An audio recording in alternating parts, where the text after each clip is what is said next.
We present GANcraft, a method for unsupervised photorealistic neural rendering of Minecraft worlds. Imagine you want to create a fictional 3D world that resembles real world. Manual creation of it is difficult, if not impossible. However, there are abundant 2D examples, such as internet photos.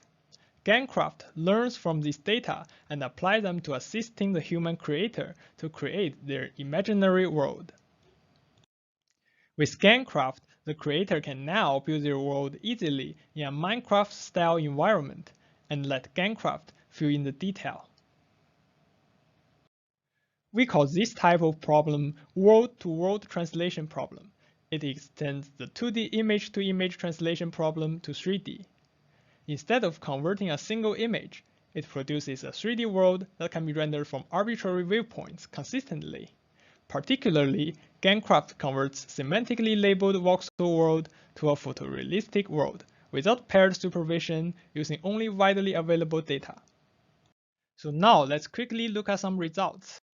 This is what the input semantic voxel world looks like. And this is the output of GANcraft. As you can see, it has converted the input semantic voxel world to something that looks much more photorealistic. In fact, pretty close to real life. A nice thing about GANcraft is that it learns details much finer than a single block, such as the textures on the grass and the flowers. Here is another island world. As we are flying over it, we see a lot of trees, flowers, grass, and so on. Here is an example of a desert world where it's full of sand. This shows that GANcraft can handle scenes that have significantly different label distribution compared to training data.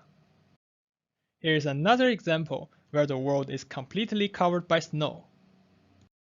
Finally, here is another world with weird geometry in it, like valley and arches, as well as some snow. GANcraft can render the same world in different ways, based on the style conditioning images. Here we can see the style of the 3D world changing according to which style conditioning image we select.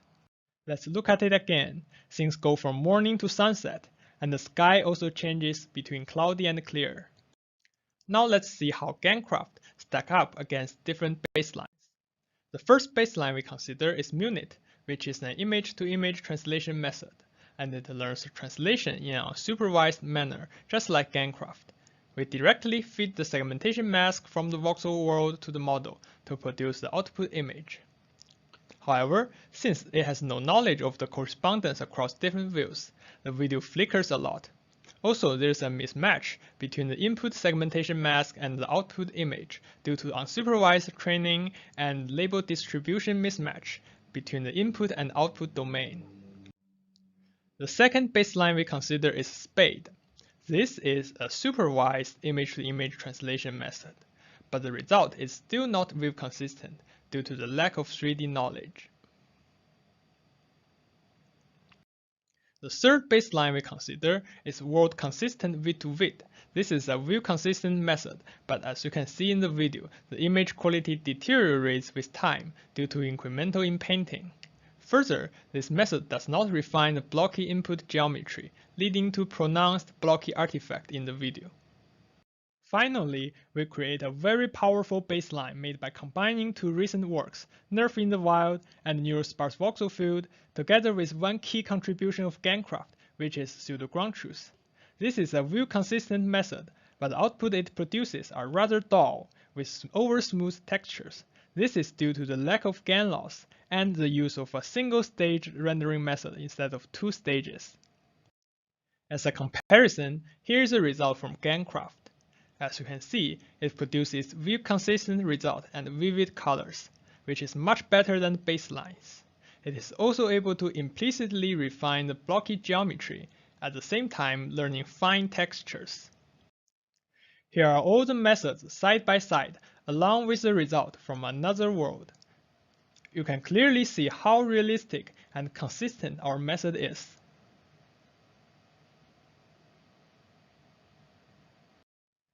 Here are some more results. In contrast to image-to-image methods like munit and spade, GANcraft produces view-consistent result. The image quality of GANcraft is also beyond the other two with consistent baselines.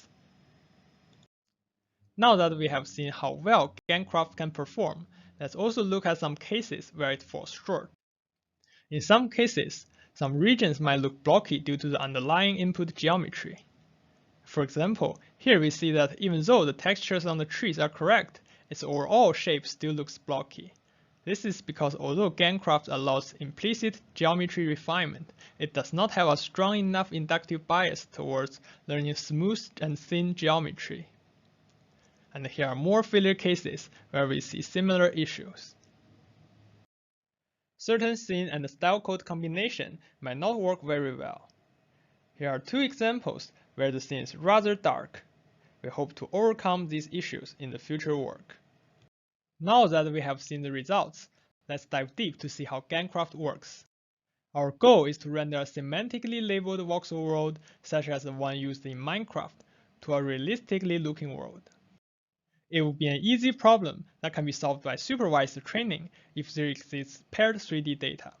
However, 3D data is unavailable for large natural scenes, and we do not know what would a Minecraft world looks like in reality. Lastly, the distribution of various attributes between Minecraft scenes and real images are often very different. For example, in the previously shown desert world, 60% of the visible voxels are deserts.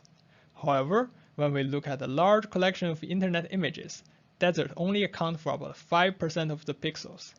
This mismatch can make the unsupervised training rather tricky. To overcome these issues, our solution is to use pseudo-ground truths and adversarial losses, which we will discuss in detail. Let's begin by looking at how we generate the pseudo-ground truths. We are given as input a semantically labeled voxel world. It has voxels that are given different labels, such as water, tree, grass, and so on.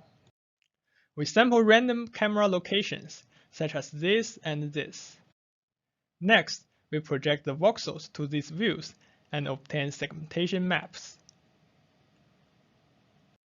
These segmentation maps are fed to a pre-trained image-to-image translation network to obtain pseudo-ground truths.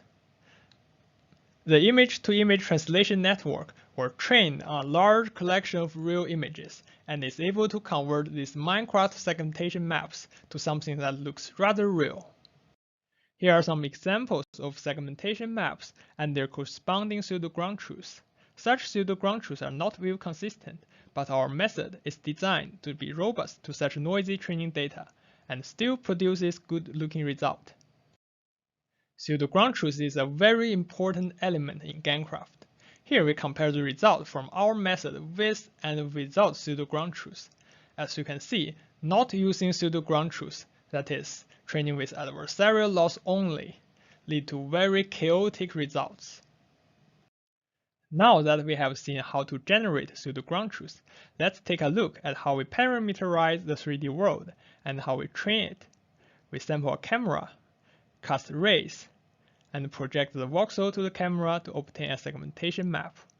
We pass the segmentation map through a pre-trained image-to-image translation model, SPADE in our case, to generate the pseudo-ground truth. In our model, each corner of the voxel is assigned a learnable feature. We sample n points from the voxel along each ray. For each point, we compute the point feature by trilinearly interpolate from the corner features. We pass the features through an MLP and blend the output features to obtain the feature for a single pixel. We do it for every pixel to form a feature map. We then pass the feature map through a convolutional neural network to obtain the final output image. Both the MLP and the CNN are conditioned on the style of the pseudo-ground truth image. This helps explain away the view inconsistency of pseudo-ground truth images, and allows us to sample different styles at inference time. So far, we have seen how our method takes a voxel world as input and produce an output image. Now let's take a look at the losses we use for training our method. We apply GAN loss, perceptual loss, and pixel-wise losses between the output and the pseudo-ground truth image. We also apply a GAN loss between the output image and randomly sample the real image in order to improve realism. Now we provide some additional details about our other contributions. You might be asking that, being a voxel-based method, how can GANcraft model skies as shown in the previous examples? To achieve this, we cover the scene with a sky dome located at the infinitely far away. The sky dome is implemented as an additional MLP.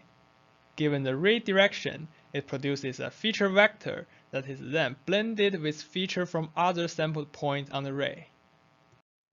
Another key factor that makes GANcraft computationally feasible for large scenes and high-resolution outputs is the use of a two-staged rendering pipeline. GANcraft only requires 24 samples per ray in the volumetric rendering stage, which will likely produce noisy intermediate feature map. However, in the second stage, a shallow CNN is able to aggregate information within local patches and thus remove the noise. The two-stage rendering pipeline not only reduces the number of samples needed, but also allows the use of a lighter weight MLP by letting the computationally more efficient CNN take over some of the model capacity. A smaller MLP is beneficial as it is evaluated for many times per pixel, and it is the major computational bottleneck in most of the volumetric rendering-based approaches. Here are some examples showing how our two-stage rendering pipeline produces images with better detail and less noise under the same computation and memory budget. Please refer to the main paper for further details and quantitative results. Please also check out our project webpage for code and additional results.